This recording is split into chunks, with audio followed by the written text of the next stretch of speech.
여러분, 우리 한국 디지털 문예협회 특별성에 대한 게 수준을 우리 같이 테스트해 보겠습니다. 손 한번 들어보겠습니다. 박수 칠 텐데 딱 세 번째입니다. 제가 다른 데마다 이걸 해보는데요. 잘하는 데도 있고 못하는 데도 있어요. 근데 되게 이거 잘하는 데는 굉장히 좋은 분들이 보여요.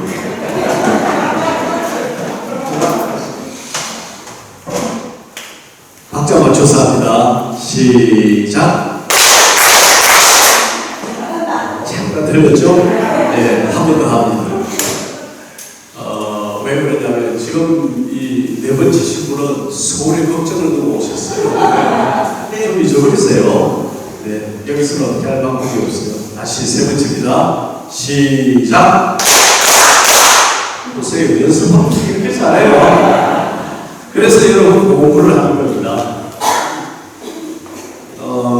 저게 주어진 시간이 한 35분인데 지금 이제 10시 49분 50분입니다. 11시 20분, 25분 이 정도까지 말씀을 드리겠습니다. 신분. 원래 본명은 신대섭입니다. 이름을 후지라고 바꿨어요. 왜 바꿨냐면 타락을 피해서 그렇기도 하고 이름을 바꾸고 중국으로 망명을 했다가 나중에 돌아왔습니다. 그런데 신훈이라고 하는 이를 대표하는 시인이자 작가이자 영화 제작자 이 여러 가지 이 장르에 걸쳐서 활동을 한 이분에게 가장 우리가 핵심을 두고 기억하는 것은 뭐냐면 이분이 항일 저항시를 썼다는 겁니다. 항일 저항 문학을 했다는 것입니다. 이 항일 저항 문학 더 나아가서 우리 한국 문학에 소위 저항 문학이라고 하는 건 어떤 것인가 이 얘기를 잠깐 하고 넘어가겠습니다. 가장 먼저 우리가 기억할 수 있는 저항의 시조 하나를 생각해 보죠. 이건 누구 시조일까요? 이 몸이 죽어가서 무엇이 될 거예요? 누구죠? 이 몸이 죽어가서 무엇이 될 거하니 이건 생사문입니다. 정몽주는 이 몸이 죽고 100번 고쳐줘. 내가 이 몸이 죽기를 잘해. 어떻게 죽느냐? 이 몸이 죽고 100번 고쳐주고 100번이 진토되어 넋이라도 있고 없고 이명한 일편단심이야 가실 줄이 있어요. 100번이라고 하는 단어가 들어가는 시조 기억나시는 거 있습니까 여러분? 황진효와 관련된 겁니다. 기가 막힌 시조가 하나 있어요. 네, 백호임제. 수준 있습니다. 다른 데 아무리 들어가도 이거 몰라요. 임제 또는 임백호 이렇게 부릅니다. 백호임제예요. 평양으로 노백 발령을 받아서 가는 길에 개성을 지나가다가 이 임백호가 한량입니다. 황진이가 개성 기생이지. 황진이가 죽었다는데 그 무덤이 여기 가까이 있다는데 찾아갔어요. 그럼 술을 한잔 따라놓고 이런 시조를 짓습니다. 청초 우거진 노래. 청초는 부르죠. 기억하십니까? 그 시조? 청초 우거진 노래 잘한다 너한다. 그다음 잘한다 그날이었습니다. 선생님 학교 다닐 때 공부 잘하셨어요. 공부하다 시간 잘하셨어요. 훌륭하세요. 이거는 아마 자기가 못한 것 빼고 다 잘하실 거예요. 청초우거진 노래 잘한다 누웠다. 잘한다 누웠느냐. 백골은 어디가 아니 홍아는 어디 가고 백골만 묻혔다니. 여기도 보시고 계실 거예요. 홍아는 어디 가고 백골만 묻혔다니 잔장을 돌할 리 없을세 그를 수고하라. 기가 막힌 시도 아닙니까? 그런데 평양에 무입을 했더니 파면장이 먼저 와서 기다리고 있어요. 왕명을 받아서 무임하는 길에 기생 무덤에 술을 올렸다. 이게 지금 이 왕명을 소홀히 했다고 해서 바로 파면됐습니다. 이 백호. 그래서 이 백골이 진토되어 넋이라도 있고 없고 이미한 일편단심이야 가실 줄이 있어야 이걸 세 글자로 뭐라고 제목을 붙이는지 기억나십니까? 안심가로다. 그 짝이 되는 게 하여가지고 유망은 이런 들었다리 저런 들었다리 만수산들을 치기 얽혀진 들었다리 우리도 이같이 얽혀서 100년까지 누립니다. 이 하여를 듣고 단신가로 대답을 하는 걸 보고 도저히 회주가 안 되겠구나 하고 성격교회에서 조용히 지켜서 줍니다. 이게 제가 기억하는 우리 문학에 나타나는 최초의 저항식입니다. 그 다음에 좀 전에 제가 말씀드린 이 몸이 죽고 나서 무엇이 될 거 아니 복례상 제2몸에 나그락 장속되었다가 그 다음에 백설의 안근고랄제 근고는 하늘과 땅 흰눈이 온 천지를 채웠을 때 독야천천하더라 나 혼자 푸르름을 자랑하리라 기가 막힌 이 저항식입니다. 옥중식입니다. 네, 여러분 성사분이 죽었을 때 남긴 시는 좀 다릅니다. 겪고 최인명한테 해수인 역사 황천무객점한데 금야숙수로 온절께 한신대 북소리 내 목숨을 저축하는데 돌아보니 지는 해가 서산을 넘네 황천으로 가는 길에 중학하나 없다는데 오늘 밤은 어디서 잠을 이루고 다 내려왔습니다. 죽는 자리입니다. 거기에서까지 이 세조를 두고 전하라고 부르지 않고 나으리라 부르겠습니다. 나으리는 이 중국의 이 자국의 모사도 모릅니까? 이런 하여간 저항정신을 다 내려놓고 떠나는 시인의 시입니다. 근데 여러분 이게 중요해요. 시인은 투사를 포함합니다. 투사가 다 시인 것은 아니죠. 근데 성사문의 옥중시 여러분 이 지금 영어로 몰리면 삼족을 멸합니다. 삼족을 멸하는 게 어떤 건지 아십니까? 친가처가 외가에 남자는 다 죽이고 여자는 전부 노병을. 근데 중국은 인구가 많아서 그런지 부족을 멸해요. 친가, 처가, 외가에 각기 그 집에 또 친가, 처가, 외가를 다 죽여요. 엄청납니다. 엄청나게 죽입니다. 하여간 그걸 각오하고 이와 같은 이 시를 쓰고 저항을 했다라고 하는 건 이게 뭘까요? 유학이라고 하는 것, 유학이 가지고 있는 정명주의, 내 이름 석자를 똑바로 세우겠다라고 하는 거기에 요즘 그렇게 하면 집에서는 어떻게 될까요? 죽으려면 니 혼자 죽지 왜 우리까지 죽이느냐. 요즘은 이런 시대 아니에요? 옛날에는 그렇게 하면은 수준이 따라 죽는 게 가족으로서 훌륭한 것 줄 알았던 그런 시대가 있었죠. 새는 시에 따라 변하고 새벽이라고 하는 것은 때에 따라 바뀌고 속은 새에 따라 변합니다. 풍습이라고 하는 것은 그 새벽에 따라서 바뀌는 것이다. 이런 구절이 노래에 나오는데 그러니까 이제 시대가 달라졌죠. 달라져서 요즘 성사문처럼 하다가 집에 가서 중퇴하는 사망이죠. 아예 집에서. 자, 그 다음에 또 한 사람의 저항 문학의 표본을 들자면 조선조 중기로 넘어와서 호균, 허균이라는 사람이 있습니다. 호균. 이거 여러분 간단한 소설 같습니까? 우리가 지금은 홍익금전 그냥 편안하게 읽은 소설이지만 그 당시에는 이런 소설을 썼다라고 하는 것은 우리 역적이 됩니다. 목숨을 거는 거예요. 지금도 역적이잖아요. 지금도 역적으로 몰려가지고 복작이 안 돼서 그렇게. 네. 나중에는 다 순조대 복작했는데. 그거 안 해준단 말이죠. 왜냐하면 이 역사가 선자의 것이기 때문에.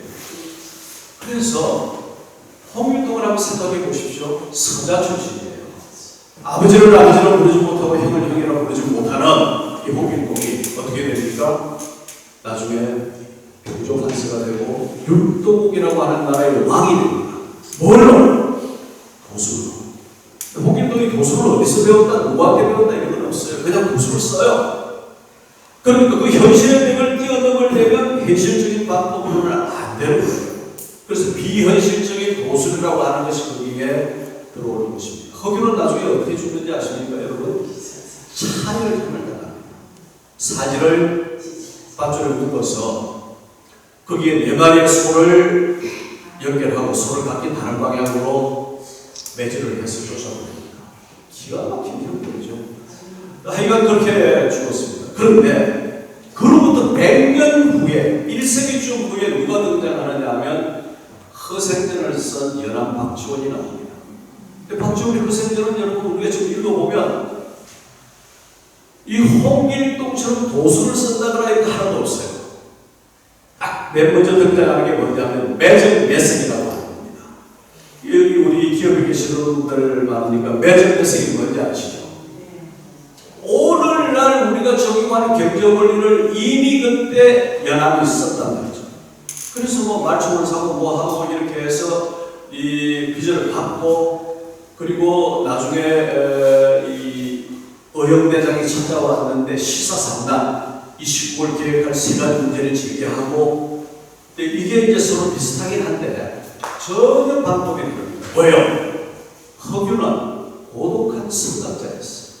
근데 연합은 그 당시에 서민의식의 성장과 더불어서 중국으로부터 들어온 북학이론, 실사구시, 경생치료, 이용국생 같은 이런 학문적인 계보의 대표주자예요.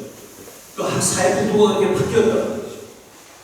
근데 이런 것들이 이제 이를테면 그 시대에 저항하는 문학의 모습인데, 그로부터 이제 구한말을 거쳐서 구한말의 일제에 저항하는 뭐 이 장지연이 쓴 시일야 방성대목 이런 것 다 이제 저항문학이라고 할 수 있죠. 장지연은 그 이후에 친일파를 몰렸는데 그 시대에 살았던 사람 가운데 일본말을 안 쓴 사람이 어디 있으며 뭐 친일을 안 했다고 할 수 있는 사람이 어디 있겠습니까만 악질적인 친일군자가 아니고 잠재적인 친일군자 같으면 저는 너무 따지면 안 된다고 생각합니다. 그래가지고는 누가 사랑할 사람이 없어요. 그래서 이제 그 시기를 거쳐서 3.1운동, 이건 여러분 3.1운동이라고 하는 것이 중국에 어떤 충격을 주고 그것이 어떤 세계에 영향을 미치고 한 한국 안에서만의 3.1운동이 아닙니다. 이 3.1운동을 기초한 기미 독립선언서를 기초한 사람이 누군지 아시죠? 만해 한국입니다. 만해가 육당 최남선하고 친했어요. 근데 최남선 집 앞에 가서 어느 날 통곡을 하는 거예요. 내 친구 육당이 죽었다고. 그 육당이 안에서 들으니까 기가 막힌 노릇이죠. 자기 집안에 있는데 지금 자기 죽었다고 이 만해가 와서 울고 있다는 거죠. 그래서 왜 그러냐 그랬더니 내가 아는 이 육당을 죽었다는 거죠. 이 최남선이군요. 이 기초한 사람이 제가 잠깐 찾아봤는데 이 최남선 죽었다고 통곡을 해요. 근데 이 만해의 이를테면 이제 이와 같은 이런 긴 이사와 같은 행적은 오늘날 이 사람들이 전부 생각이 좋아가지고 왜소한 시대에서는 찾아볼 수가 없습니다. 거기에 조선족 500년을 관통했던 이 유학의 정명주의라고 하는 것이 하나의 정신으로 살아있는 것이다 이렇게 말할 수 있습니다. 그 이후에 이제 해방이 되고 나서 4.19를 중심으로 한 어떤 저항의 의식과 문학이 있었고 그 다음에 유신 정권에 반대하는 저항의 문학이 있었고 1980년대로 넘어오면 문학이 소위 운동 개념으로 바뀌어서 문학이 투쟁의 도구가 되었던 시절이 있었습니다. 그러다가 1990년대로 넘어가면 다양성과 다원주의의 시대로 가면서 문학이 더 이상 투쟁 일백도로 나가지 못하게 됐습니다. 안 한 게 아니라 못한 거예요. 이제 더 이상 시대가 그렇지 않다는 거죠.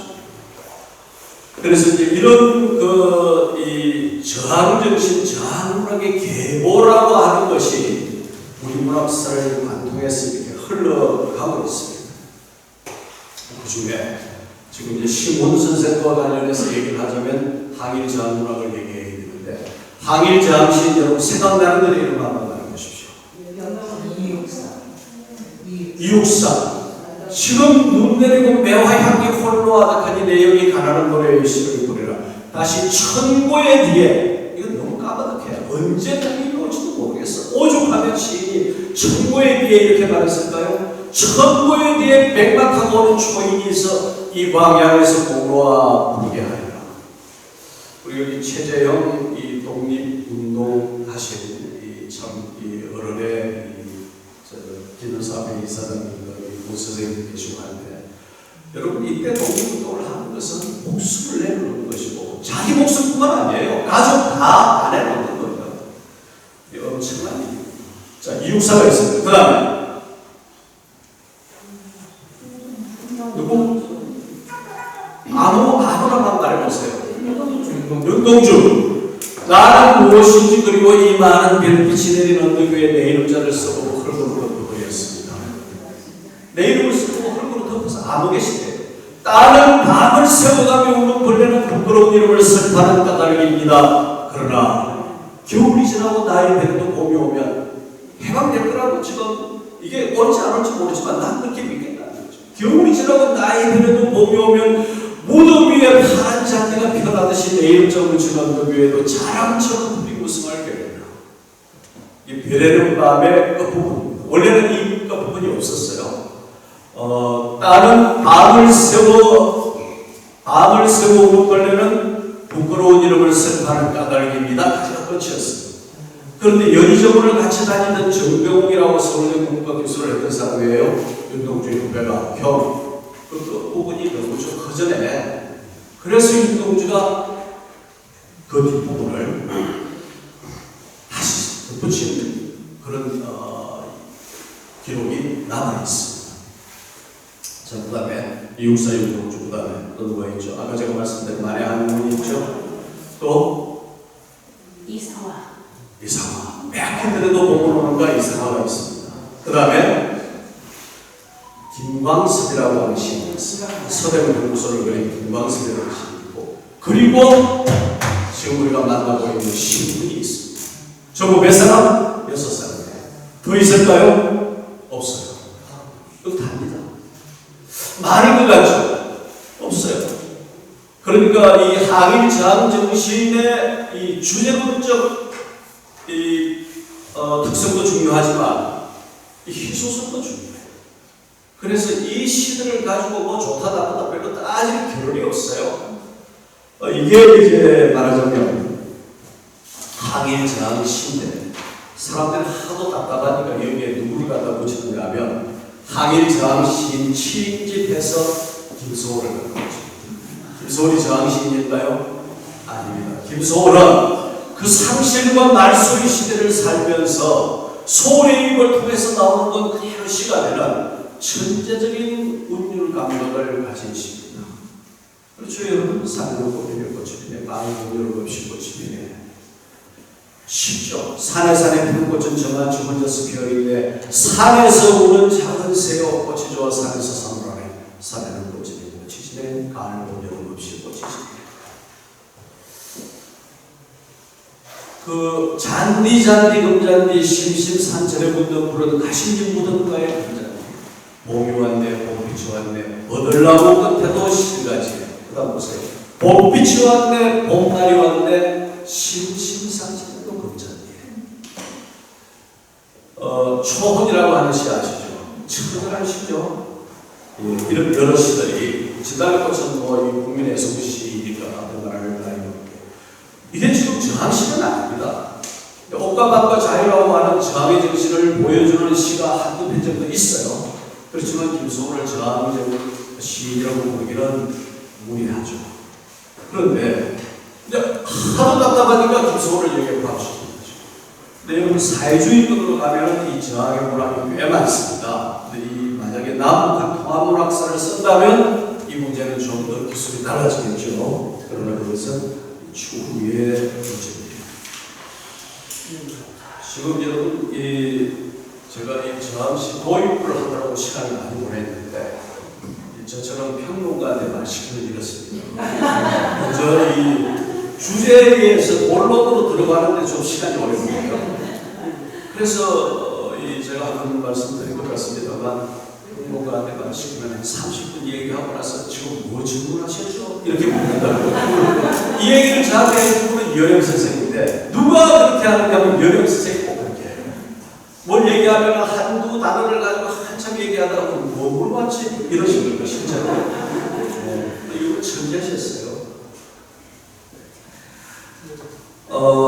이 신분의 저항시 그날이 오면 여기저기 붙어 뒤에 있는 거 보셨죠? 올해 세계공동도 문제가 되는데 제가 한번 읽어볼게요.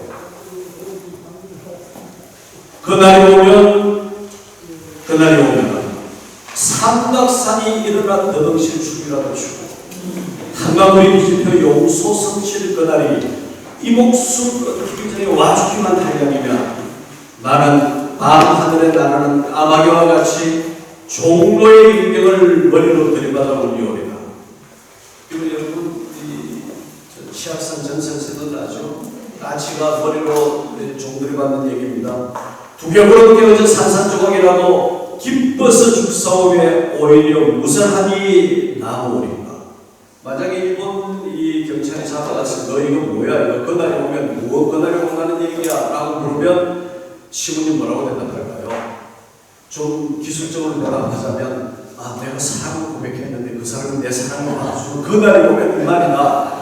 말의 한 부분에 님의 질문받는 님이 사랑을 님일 수도 있고 조국을 상징할 수도 있고 그리고 부처를 향한 마음일 수도 있는 거죠.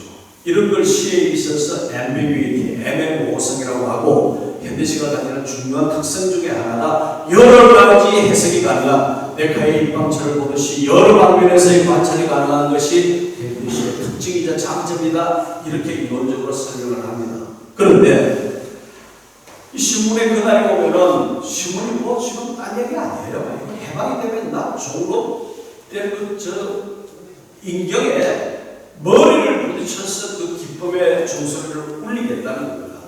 근데 여러분 머리로 종을 들이받아서 소리 잘 날까요? 그렇지만 신은 이렇게 하겠다는 거예요. 자, 다음 예입니다. 그날이 와서 육조 앞 넓은 길을 울며 뛰며 뒷구르도 그래도 넘치는 기쁨에 가슴이 이어질 듯 하거든 더는 칼로 이 몸의 가죽이라도 벗겨서 자기 몸의 가죽을 벗기겠다는 거예요. 벗기기 굉장히 어려울 텐데 가죽이라도 벗겨서 커다란 북을 만들어 들쳐매고는 북을 만들겠다는 거예요. 여러분의 행렬의 앞장을 서리다. 우렁찬 그 소리를 한 번이라도 듣기만 하면 그 자리에 거꾸로져도 눈을 감겠습니다. 여러분 시의 미학적 가치, 예술성, 시의 성취도로 보면 이 별로 좋은 시가 아닙니다. 뭘 시를 이렇게 살벌하게 내 몸에 가죽을 향해서 북을 만들고 내 머리로 종로의 인격을 들이받아서 두개골이 깨지겠다 이런 시가 어딨어요. 그런데 이 선사분의 시죠. 아까 보셨죠? 백설이 단문할 때 독야 천창하니라 이렇게 쓰는데 지금 시세가 워낙 급해요. 머리를 들이받고 몸에 가죽을 벗겨서 북을 만들어서라도 해방이 광복이 와야겠다라고 하는 절박한 심정을 노래하는 것이 그날이 오면 이런 것입니다. 그러니까 이 신분의 이 시를 우리가 어떻게 받아들여야 할 것이냐 하면 그 당시에 이 일제강점 그 시대가 얼마나 암울했으며 얼마나 이 힘들게 살았는가. 또 오늘 그럼 우리가 일본을 어떻게 할 것이냐 이런 문제가 나오죠.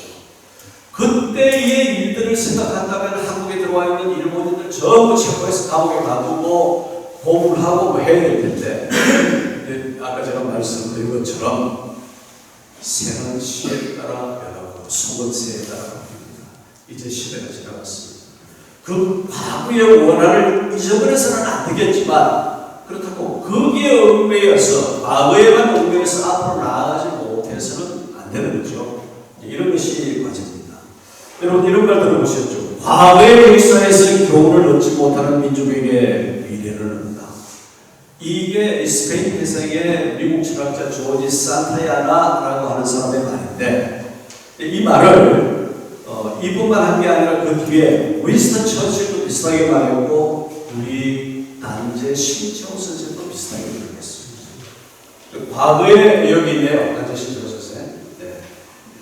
여러분 이분은요 이 독립운동을 하다가 여러분 단재가 나오기에 얘기를 좀 하죠. 조선독립선언이라고 하는 글을 썼습니다. 조선독립선언 안 나와요. 이게 이 육답 최남선이 기초한 기비독립선언사와 조선독립선언은 아주 달라요. 기비독립선언은 이렇게 옛날에 다 이거 외우지 않았어요? 오는 자야 조선의 독립국임과 조선인의 자주임을 선언하노라 차로서 세계만방에 구하여 이 옛날에 다 저 학교 때 배웠죠.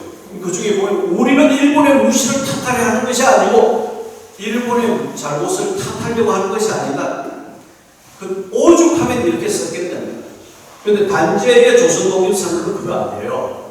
이거는 조선이 독립하기 위해서 구체적으로 타겟을 설정합니다. 테러를 하라는 거예요. 일본 천황, 일본의 광복리, 그 다음에 일본의 협조하는 조선의 광복리, 적의 일체 시설물, 이걸 테러로 구술하는 거예요. 조선 독립선언에 그대로 나와 있어요.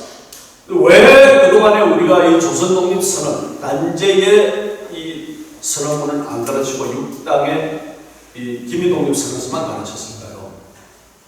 정권의 정통성 문제 때문에 그렇습니다. 잘못된 것에 대해서 테러를 나가라고 가르치면 교실에서 그걸 가르치면 학생들이 그걸 또 우리 지금 이 불합리한 상황에 대해서 테러를 해야 되겠구나 그걸 못 가르치는 거죠. 그래서 말하자면 과거의 잘못된 역사에서 우리가 교훈을 제대로 얻었느냐 하는 것 이걸 다시 생각을 해야 되는 것입니다. 일본하고 축구 게임을 하면 여러분 이 선수들이 이게 운동 경기가 아니라 독립운동이라고 생각합니다. 이마가 깨어져서 피가 흐르는데도 수고를 독립내고 헤드를 하고 서양 사람들은 기가 막히고 스포츠는 즐기기 위해서 하는 건데 저렇게 필수성이가 되어서 하는 건 이게 일본하고 관계를 몰랐어요. 여러분 초등학생들이 하는 농담 중에 요새는 어떤지 모르겠습니다만 제가 옛날에 무슨 교육 문제 때문에 설문조사를 했을 때 이런 얘기들을 들었는데 이런 농담이 있다는 거죠. 오토를 내렸어요. 10명만 타야 사는데 이런 생각이 들었어요. 세 사람이 희생해야 돼. 미국 신사가 아메리카 항주고 만세를 외치면서 물속으로 뛰어들었어요. 그 다음에 영국 신사가 엘리자베스 여왕 만세를 외치면서 물속으로 뛰어들었어요. 세 번째 누가 나올까요? 한국 사람이 대한민국 만세를 외치면서 옆에 있는 일본을 찬양합니다. 이게 여러분 별거 아닌 것 같지만 얼마나 이게 36년이라고 하는 상처가 가슴에 어리로 한이 되어서 남아있으면 애들한테 여러분 이 중학생들 당연히 제일 하기 어려운 게 중학생이고 어른들은 참 쉬워요.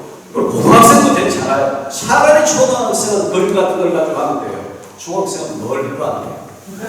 딱 보고 있어요. 보고 있으면서 참 그래 고생하네 보고 있어요. 그런데 우리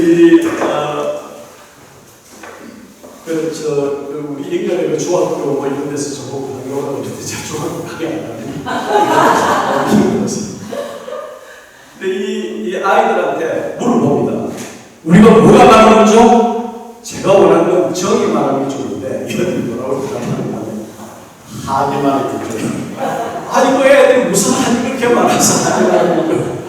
이게 이제 우리가 당했던 역사적인 과정인지 그 중에서 가장 혹독했던 것이 일제가입니다. 1940년에서 1945년까지 이 광복 직전 5년간 그때 한반도에서는 모든 조선어와 조선 어문이 말과문이 다 금지됐습니다. 그 무렵 왜 우리말로 글을 쓴 건 유일하게 영변에 난선인도라고 하는 데서 학예면에 우리말로 쓴 글을 나갔고 근데 그 난선인도도 거의 공동군 기관이기 때문에 비판적인 글은 없었습니다. 지금 그 카메라는 어디 우리 같이 오신 분인가요? 네. 아, 그러시군요. 그 10분 안에 좀 끝내달라는 우리 사무국장. 네? 10분 안에 좀 끝내달라는. 네, 제가 지금 한 2분 정도 초과했는데 한 5분 있다 와서 다시 얘기하세요. 끝내려고 하는 참여거든요. 자, 그 다음에 삼국수에 대해서 이제 잠깐 말씀을 드리겠는데 박동형이라고 하는 인물과 최영신이라고 하는 인물 두 사람이 나와요.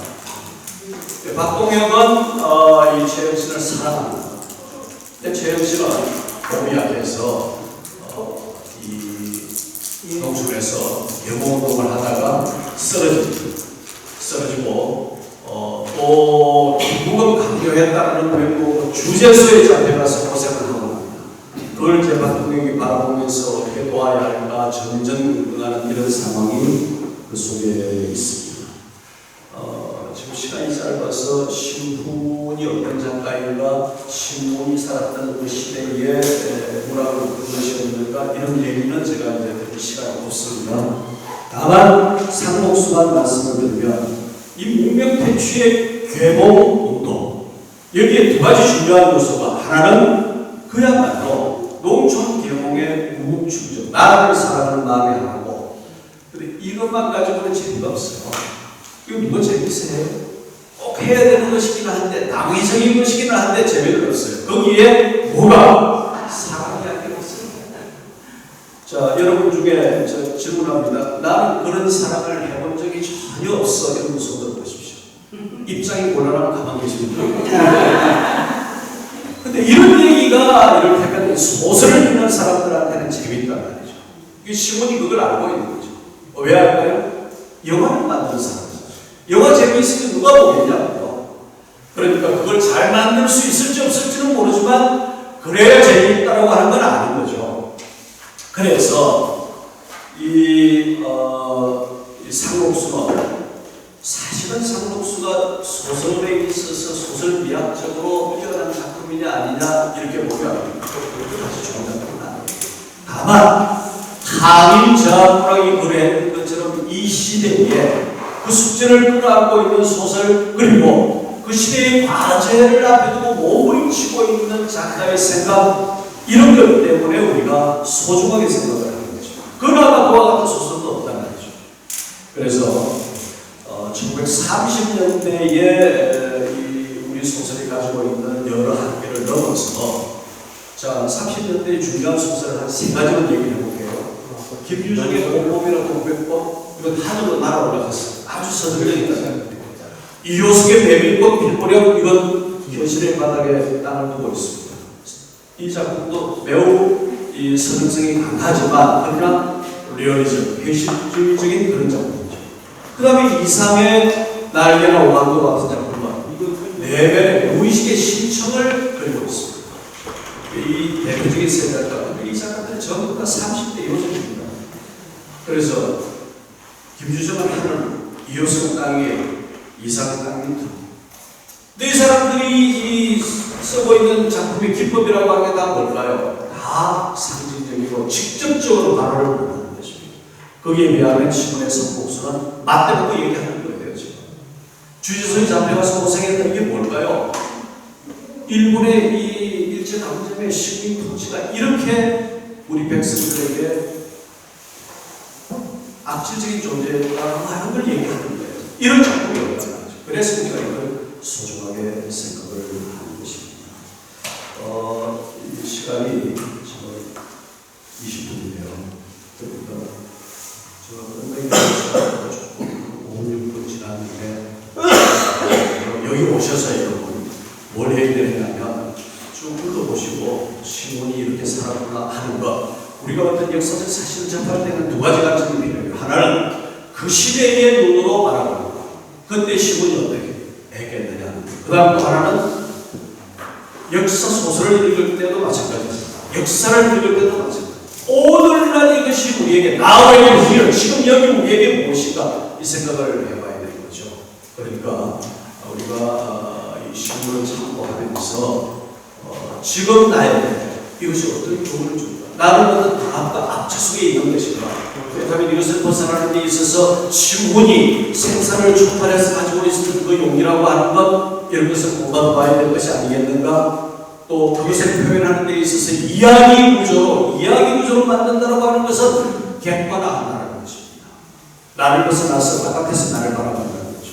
만약에 이것만 우리가 할 수 있어도 오늘 이 삽선한 가을보람 따뜻한